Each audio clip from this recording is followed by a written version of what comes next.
So, hi, hello, good morning, good evening, good afternoon, everyone. How are you all? Better? Okay.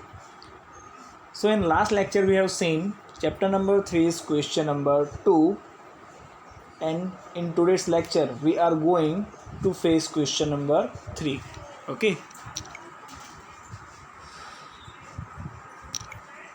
Gujarat University, BCom, semester 5, chapter number 3, and it's question number 3. So, let's start. So question number 3 is about short note on goods and service tax. એટલે આ ક્વેશ્ચનમાં આપણને પૂછ્યું છે GST ઉપર ટૂંક નોંધ આપો. Okay, આ ક્વેશ્ચન ફક્ત યુનિવર્સિટી એક્ઝામ માટે જ નહીં, પરંતુ જો તમે કોઈ કોમ્પિટિટિવ એક્ઝામ માટે પણ પ્રિપેરેશન કરવાના હોય તો એના માટે પણ આ જીએસટીનો ક્વેશ્ચન કેવો છે, મોસ્ટ આઈએમપી છે. ઓકે, અને એક્ઝામની અંદર આ ક્વેશ્ચન આવવાના ચાન્સીસ પણ ઘણા વધારે છે. Okay, so let's start. GST અને એનું ફૂલ ફોર્મ આપણને આપવામાં આવ્યું છે goods and service tax. Okay, વસ્તુ અને સેવા પરનો વેરો. In the place of various indirect tax collected by the central and the state government, the amendment of 122 of constitution has been implemented GST from 1/7/2017 in India. એટલે કે આપણા ઇન્ડિયાની અંદર જે જુદા જુદા જાતના ઇનડાયરેક્ટ ટેક્સ સેન્ટ્રલ ગવર્મેન્ટ દ્વારા, સ્ટેટ ગવર્મેન્ટ દ્વારા જે ઉઘરાવવામાં આવતા હતા, એના બદલામાં શું કરવામાં આવેલું છે, ધ અમેન્ડમેન્ટ પાસ કરવામાં આવેલો છે ઓફ 122, કયા નંબરનો, 122 નંબરનો, ઓફ ધ કોન્સ્ટિટ્યુશન, જે શું કરે છે, જીએસટીને ઇમ્પ્લિમેન્ટ કરે છે. અને જીએસટીનું ફૂલ ફોર્મ આપ્યું છે આપણને ગુડ્સ એન્ડ સર્વિસ ટેક્સ. અને આ જે ઇમ્પ્લિમેન્ટેશન કરવામાં આવેલું છે તે ઇમ્પ્લિમેન્ટેશન થયેલું છે 1/7/2017 રોજ. ઓકે, એક્ઝામમાં પૂછાઈ શકે છે કે જીએસટી ક્યારથી અપ્લાય કરવામાં આવેલો છે, તો એની તારીખ કઈ છે, 1/7/2017. Okay, it is implemented in all the states and the union territories of India accept Jammu and Kashmir. હવે આ જે કાયદો છે જીએસટીનો એ આખા ભારતમાં લાગુ છે, ફક્ત જમ્મુ અને કાશ્મીરને છોડીને. ઓકે, પછી આપણને કીધું છે which tax will be abolish due to GST. હવે જીએસટીના કારણે કયા કયા એવા કરવેરા છે જે નાબૂદ થયા છે. ઓકે, સો એ આપણને નીચે મુજબ આપવામાં આવેલા છે, A, B, C and D. Okay, આપણને 4 અલગ અલગ ટાઈપ્સ આપવામાં આવેલા છે. એમાં સૌથી પહેલાં જોઈએ કે સેન્ટ્રલ ટેક્સ કયા કયા છે કે જે નાબૂદ થયા છે. એટલે કે દિલ્હી સરકાર તરફથી જે કયા કયા અમુક વેરા છે જે અબોલિશ કરવામાં આવેલા છે. તો number 1 is central excise duty, custom duty, special addition duty, service tax, cess and applicable to service and goods. તો આ જે જુદા જુદા જાતની ડ્યુટીઝ છે અથવા ટેક્સ છે એ સેન્ટ્રલ દ્વારા ઉઘરાવવામાં આવતા હતા, જે શું થઈ ગયા છે, અબોલિશ થઈ ગયા છે જીએસટીના આવવાના કારણે. બી, સ્ટેટ ગવર્મેન્ટ ટેક્સ. આપણે સેન્ટ્રલ ટેક્સ જોયા જે અબોલિશ થયા. હવે વારો છે કોનો, સ્ટેટ ગવર્મેન્ટ ટેક્સનો. એટલે કે રાજ્ય સરકાર દ્વારા અમુક જે ટેક્સ લેવામાં આવતા હતા તે પણ એબોલિશ કરવામાં આવેલા છે, રદ કરવામાં આવેલા છે.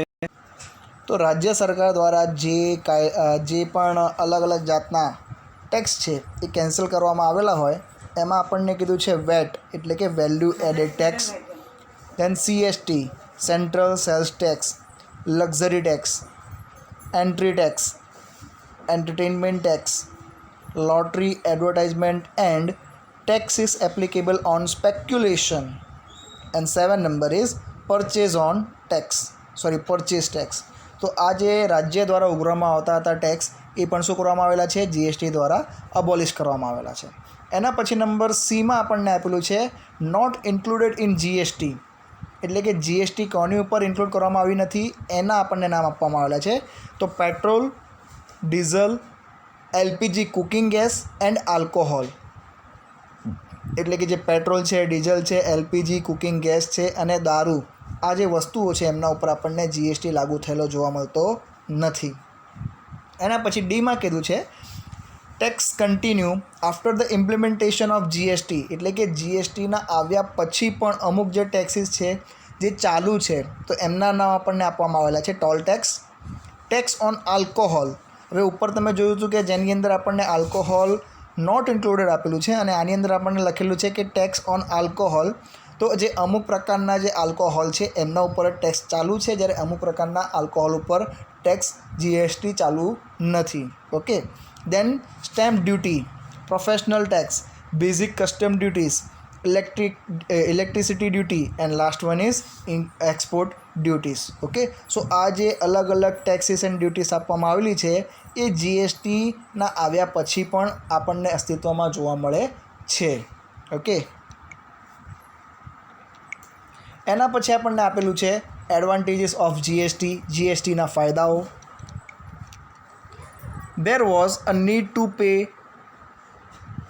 tax more than once on the same time, which will be cancelled by the execution of GST. Tax burden will be deducted on the taxpayer. એટલે કે પહેલાં એક જ વસ્તુ પર આપણને જુદો જાતના અલગ અલગ વેરાઓ નાખવા પડતા હતા, ભરવા પડતા હતા, જે જીએસટીના એપ્લિકેશન પછી શું થઈ ગયા છે, ઘટી ગયા છે. અને આના કારણે ટેક્સપેયર લોકોને પણ ફાયદો થતો જોવા મળે છે. Then number 2 is the common citizen will be benefited from the uniform rate applied to purchase of goods and services in the country. એટલે કે દેશની અંદર જેટલી પણ વસ્તુઓ અને સેવાઓ આપવામાં આવે છે તેના ઉપર એક જ જાતનો જે ટેક્સ અપ્લાય કરવામાં આવેલો છે, તેના કારણે જે તે દેશના જેટલા પણ નાગરિકો છે તેમને આનો ફાયદો થતો જોવા મળે છે. The number 3 is the tax limit on VAT and service of the different state. In the general 5 lakhs to 10 lakhs respectively. આપણને વેટ અને સર્વિસ ટેક્સનો આપણને જુદા રાજ્યોની અંદર શું કરવું પડતું હતું, સામાન્ય રીતે 5 લાખથી રૂપિયા 10 લાખ રૂપિયા સુધી આપણને લિમિટ આપવામાં આવેલી હતી. જ્યારે જીએસટીની અંદર it will B benefited for the limit of 20 lakh. જ્યારે જીએસટીની અંદર આપણને એ બેનિફિટ 20 લાખ રૂપિયા સુધી જોવા મળે છે. Okay. Then number 4 is the annual turnover of a person. Those who have less than 1.5 crore can accept the opinion of lump sum tax payment not less than 1%. So the small businessman will be relieved from the tax payment. એટલે કે એવા વેપારીઓ કે જેમનો વાર્ષિક turnover 1.5 crore કરતાં ઓછું હોય તેમને લમસમ ટેક્સ પેમેન્ટ કરવાની છૂટ આપવામાં આવેલી છે, જે 1% કરતાં પણ ઓછો હોય છે. જેના પરિણામ સ્વરૂપે જે નાના બિઝનેસમેન લોકો હોય છે તેમને ટેક્સ પેમેન્ટમાં શું મળે છે, રાહત પણ મળે છે. While filling the GST return, number of statements are less in the comparison of earlier statement. એટલે કે પહેલાં જ્યારે ટેક્સ પેમેન્ટ કરવામાં આવતી હતી તેની અંદર તમારે શું કરવા પડતા હતા, જુદા જાતના ઘણા બધા સ્ટેટમેન્ટના ફોર્મ પણ ભરવા પડતા હતા, જ્યારે જીએસટીની અંદર એટલી લાંબી પ્રોસિજર આપણને જોવા મળતી નથી. So it will be easy for the tax payer. એના પરિણામ સ્વરૂપે ટેક્સ પેયર લોકોને ફાયદો પણ થાય છે. Number 6 is the businessmen of e-commerce have to register under different states first. હવે જે પણ બિઝનેસમેન ઈ કોમર્સ કરતા હતા એમને પહેલાં જુદા રાજ્યોમાં જો બિઝનેસ કરવો હોય તો એમને રજિસ્ટ્રેશન કરાવવું પડતું હતું. Will now be able to trade across the country by the single registration. અને એ જ વ્યક્તિ હવે આખા દેશની અંદર એક જ વખત રજિસ્ટ્રેશન કરાવીને શું કરી શકે છે, પોતાનો વેપાર કરી શકે છે. ઓકે. એને જુદા રાજ્યોમાં દર વખતે રજિસ્ટ્રેશન કરાવવાની જરૂર ઊભી રહેતી નથી. Then number 7 is in other states, બીજા દેશોની અંદર losses for the transportation of the goods will be deducted due to the reduced cost of godowns. હવે આમાં આપણને ક્લિયરલી કીધું છે કે losses for transportation of the goods એટલે કે જે ટ્રાન્સપોર્ટેશન થાય છે ગુડ્સનું એના કારણે ઘણી વખતે લોસ થતા હોય છે. Deducted due to the reduce cost of the godown. આમ શું કરવામાં આવે છે, ગોડાઉનના ખર્ચાની અંદર પણ ઘટાડો કરવામાં આવે છે. Then number 8 is according to an estimate, એક અંદાજ મુજબ 1.5 to 2% increase in GDP will be possible. એવું માનવામાં આવ્યું છે કે 1.5થી લઈને 2% જેટલો જીડીપીમાં શું થઈ શકે છે, વધારો થઈ શકે છે.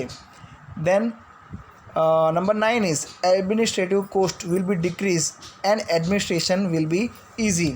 જે એડમિનિસ્ટ્રેશનના ખર્ચા છે તે ઘટી જશે અને આના કારણે જે એડમિનિસ્ટ્રેશનની પ્રક્રિયા છે એ પણ કેવી થઈ જશે, ઇઝી થઈ જશે. Number 10 is there was no control over the industries like textile. Point number 10 is saying that there was no control over the industries like textile, construction, etc. તો એમાં આપણને કીધું છે કે there was no control over the industries. ત્યાં કોઈ પણ જાતનો કંટ્રોલ ન હતો અમુક ઇન્ડસ્ટ્રીઝ ઉપર, જેમ કે કાપડ ઉદ્યોગ છે, પછી કન્સ્ટ્રક્શન ઉદ્યોગ છે. Now there would be necessary control over many things due to GST, પરંતુ જીએસટીના આવ્યા પછી અમુક ઉદ્યોગો ઉપર આપણને શું જોવા મળશે? કંટ્રોલ જોવા મળશે. ઓકે, દેન આપણને કીધું છે there are 4 types of GST as following. નીચે આપણને અલગ 4 ટાઈપ્સ આપવામાં આવેલા છે જીએસટીના. So number 1 is central GST, that is CGST. Supply of goods and services provided within the state by the center will be imposed GST. એટલે કે central કેન્દ્ર એટલે કે દિલ્હી સરકાર દ્વારા અમુક ગુડ્સ એન્ડ સર્વિસીસ ઉપર શું રાખવામાં આવે છે? જીએસટી નાખવામાં આવે છે. It will be called CGST. એને આપણે શું કહીશું? Central goods and service tax કહીશું. ઓકે, એવી જ રીતે state GST, supply of goods and services provided within the states, GST will be impose by the state. એટલે કે અમુક વસ્તુઓના અને સેવાઓના લેણદેણ ઉપર રાજ્ય સરકાર દ્વારા જીએસટી નાખવામાં આવે છે, તેને આપણે શું કહીશું? It will be called SGST. એને આપણે SGST કહીશું. Then number 3 is union territory GST, UTGST. Supply of goods and services within the union territory is called UTGST. હવે જે પણ આપણા દેશની અંદર યુનિયન ટેરિટરીઝ આવેલી છે, ઓકે, હવે એમની અંદર કોઈ પણ વસ્તુ કે સેવાની આપલે કરવામાં આવે તો એના ઉપર UTGST લાગુ થાય છે. ઓકે, પછી આપ્યું છે આપણને number 4 integrated GST, that is IGST. For interstate transaction of goods and services GST will be taken which is called IGST. એટલે કે એક રાજ્યમાંથી બીજા રાજ્યની અંદર કોઈ વસ્તુ કે સેવાની આપલે કરવામાં આવતી હોય તો એના ઉપર જે જીએસટી નાખવામાં આવશે તેને આપણે શું કહીશું? IGST કહીશું. ઓકે, પછી આપ્યું છે આપણને GST council and its function. હવે કાઉન્સિલની અંદર આપણને જોઈએ સૌથી પહેલાં તો according to the amendments in the Constitution of India, Article 279A, subsection number 1, the President of India during the 16 days, એટલે કે શરૂઆતના 60 દિવસની અંદર of this amendment, GST Council will be formed. GST Council શું કરવામાં આવશે? ફોર્મ કરવામાં આવશે. ઇટ ઇઝ કોન્સ્ટિટ્યુશનેબલ બોડી, અને તે કેવી હશે? કાયદાકીય બોડી હશે. whose formation date based on the notification of 10/9/2016 to 12/9/2016. અને એનું જે ફોર્મેશન છે એ આપણને અમુક નોટિફિકેશન આપવામાં આવેલા છે 10/9/2016થી લઈને 12/9/2016 સુધી. એના મુજબ છે GST council represented the central and state government. GST council શું કરશે? સેન્ટર અને સ્ટેટ ગવર્મેન્ટને રિપ્રેઝેન્ટ કરશે. Members of GST council and its other detail will be as under. અને જે જીએસટી કાઉન્સિલના મેમ્બર્સ છે એમની ડિટેલ્સ આપણને નીચે મુજબ આપવામાં આવેલી છે. So number 1 is central finance minister, that is president. Number 2 central finance level revenue of the finance minister. અહીંયા સેકન્ડ નંબરમાં કીધું છે આપણને કોણ? Central state level revenue or finance minister. The number 3 is state finance minister on minister appointed by the state government. Number 4, the central finance secretary will be secretary to the post of the council. એટલે કે જે central ફાઇનાન્સનો secretary છે એ secretary કામ કરી શકશે કઈ જગ્યાએ? કાઉન્સિલની અંદર. Okay, then number 5 is standing invites of the councils are chairman to production and border tax abroad, but they have no rights to give any vote. એ લોકો ચેરમેન કાઉન્સિલના સભ્ય તો હશે પરંતુ શું નહીં કરી શકે? પોતાનો કોઈ પણ વોટ આપી શકશે નહીં.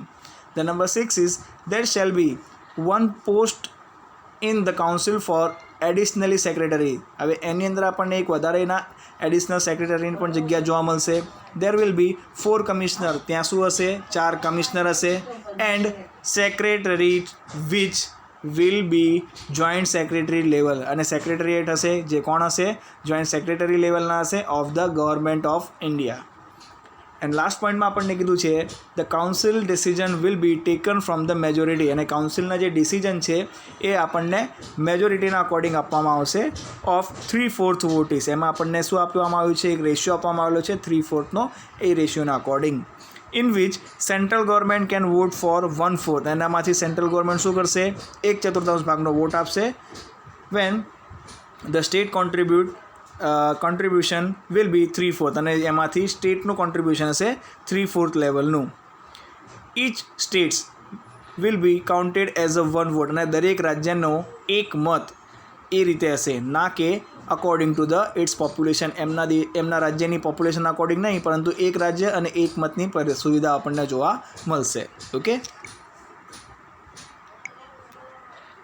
દેન આપણને લાસ્ટમાં કીધું છે functions of GST council. GST કાઉન્સિલના ફંક્શન આપવામાં આવેલા છે.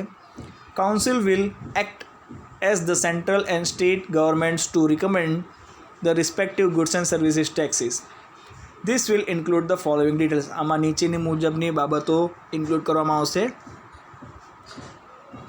Number 1, as per the GST tax cess and surcharge will be recommended. જીએસટીનો ટેક્સનો રેટ છે, સેસ છે, સરચાર્જ છે, એ જુદી જુદી રીતે કઈ જગ્યાએ એપ્લાય કરવો તે નક્કી કરવું. The number 2, inclusion of goods and service tax in GST or keeping out of the GST. એટલે કઈ વસ્તુને જીએસટીમાં સમાવેશ કરવી અને કઈ વસ્તુને જીએસટીમાંથી કાઢી નાખવી. Then about the high tax and amount of turnover.